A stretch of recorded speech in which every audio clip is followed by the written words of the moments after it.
అందరికీ మన ప్రభువును రక్షకుడైనటువంటి యేసుక్రీస్తు వారి పేరిట ప్రేమపూర్వకమైనటువంటి వందనాలండి.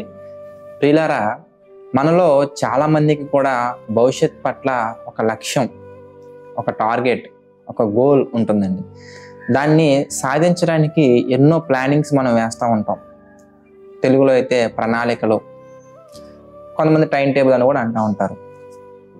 ఆ ప్రణాళికని విజయవంతంగా పూర్తి చేయడానికి, విజయవంతంగా పూర్తి చేసి వారు అనుకున్నటువంటి లక్ష్యాన్ని సాధించడానికి, వాళ్ళు అనుకున్న టార్గెట్ రీచ్ అవ్వడానికి వారు చుట్టుపక్కల ఉన్నటువంటి పరిస్థితులు వారి ప్రణాళికకు తగినట్టుగా దాన్ని మలుచుకొని ఆ లక్ష్యంలో వెళ్ళే ప్రయత్నం చేస్తూ ఉంటారు.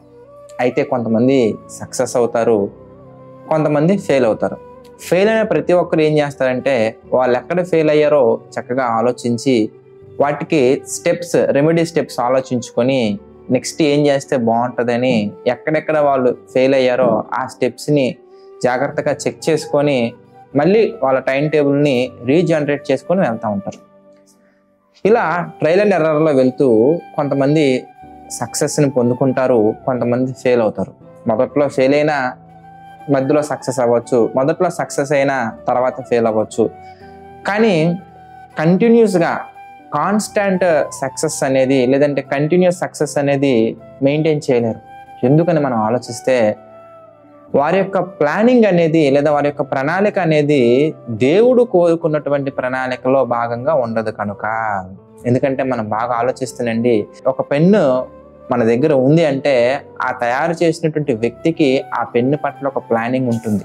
అంటే ఒక పని, ఒక ఫ్యాన్ ఎందుకు చేశారయ్యా అనగానే గాలి ఇవ్వటానికి, ఒక పెన్ ఎందుకు చేశారయ్యా అంటే రాయటానికి, అలాగే ఒక బుక్ ఎందుకయ్యా అంటే రాసుకోవడానికి.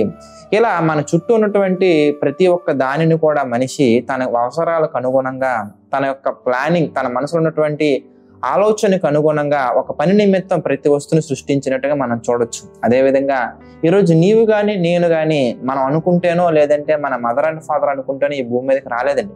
దేవునికంటూ ఒక ప్రణాళిక ఉంది కనుక ఆ ప్రణాళిక చొప్పున మనం ఈ భూమి మీదకి వచ్చాం. అదే విషయాన్ని మన యాకోబు గారు రాసినటువంటి పత్రిక 1వ అధ్యాయం 18వ వచనం మనం చూస్తే, ఆయన అనగా దేవుడు తాను సృష్టించిన వాటిలో మనము ప్రథమ ఫలముగా ఉండునట్లు సత్యవాక్యము వలన మనలను తన సంకల్ప ప్రకారము కనెను. అంటే మనల్ని సృష్టించటం వెనక ఆయనకు ఒక సంకల్పం ఉంది. ఆ సంకల్ప ప్రకారంగా దేవుడు మనల్ని భూమి మీదకి పంపించారు. అదే మనం కీర్తన గ్రంథం 1వ అధ్యాయం 3వ వచనంలో కూడా మనం గమనించవచ్చండి. ఆయనే మనలను పుట్టించను, ఆయనే మనల్ని కలుగ చేసును, ఆయనే మనల్ని భూమి మీదకి పంపించను. ఎందుకు పంపించారు అనగానే, ఆయనకంటూ నీ పట్ల నా పట్ల ఒక ప్రణాళిక ఉంది, ఒక సంకల్పం ఉంది.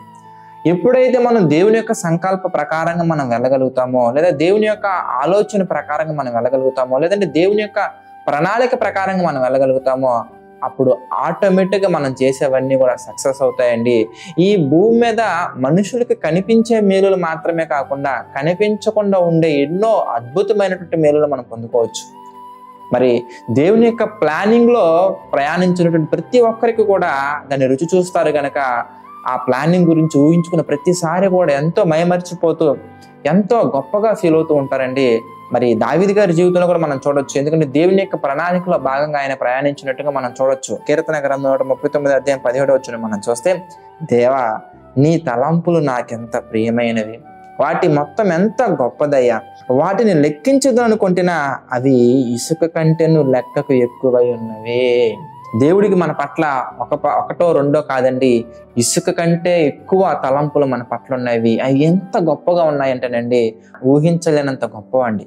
అందుకే ఆయన ఆలోచనలు అనేవి, ఆయన యొక్క తలంపులు అనేవి, ఆయన ఆశ్చర్య కార్యాలు అనేవి కంటికి కనిపించవు, చెవికి వినిపించవు, హృదయానికి గోచరము కావు.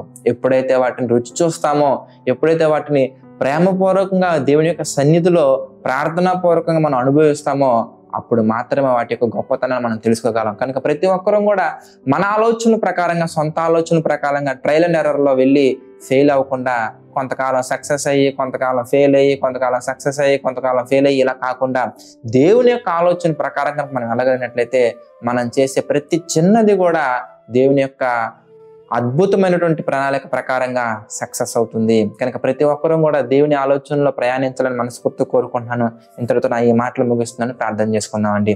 ప్రేమ నమ్మకం కలిగినటువంటి మా ప్రియమైన పరలోకపు తండ్రి, సకల ఆశీర్వాదములకు కారణభూతులైనటువంటి మా దేవ తండ్రి, ఈ దినాన తండ్రి అనేకమైన విషయాలు మాతో మాట్లాడి మమ్మల్ని బలపరిచినందుకు కృతజ్ఞతాస్తుతులు చెల్లించుకుంటున్నాము తండ్రి. ప్రభా, ప్రతిదీ మీ చిత్త ప్రకారంగా జరిగించండి. ఆర్థిక, ఆరోగ్య, మానసిక బాధలతో మా తండ్రి కృంగిన ప్రతి ఒక్కరిని మీరు జ్ఞాపకం చేసుకుని ప్రభా, వారి కృంగిన హృదయాలను మీరు లేవనెత్తండి, బలపరచండి, స్థిరపరచండి. మీ చిత్తమైతే తండ్రి మేమందరం మరలా కలుసుకున్న ధన్యతను అందించండి ప్రభా.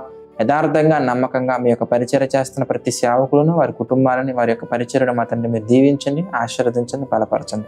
సమస్త మహిమ, ఘనత, ప్రభావాలు మీకే చెల్లించుకుంటూ తండ్రి ఈ జేసీ టెంపుల్ పరిచర్ను కూడా దీవించమని, ఆశీర్వదించమని మా ప్రభువును రక్షకుడైన యేసుక్రీస్తు పరిశుద్ధ నామమున ప్రార్థన అడిగి వేడుకుంటున్నాము తండ్రి. ఆమెన్.